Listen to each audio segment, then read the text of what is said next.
Fridge विद्युत आघात निमिषके चलीगला जीवन।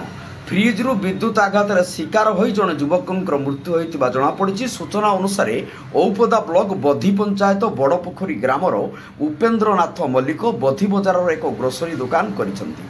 प्रतिदिन भली आज सकाळे दुकान खोलिबा को जाउथिबा बेले दुकान थिबा फ्रिज रु विद्युत आघात शिकार होई अचेत होई पड़ी जाइथिले।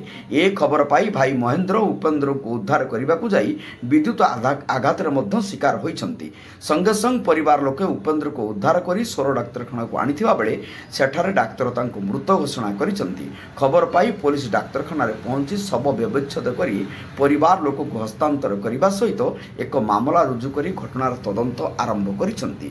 सूचनायोग्य जे उपेन्द्र दुईटी झुओ गोटे पुओ अच्छी गाँव कर उक्त दुकान जहाँ रोजगार हुए से अर्थरे 5 प्राणी कुटुंबर घर चले।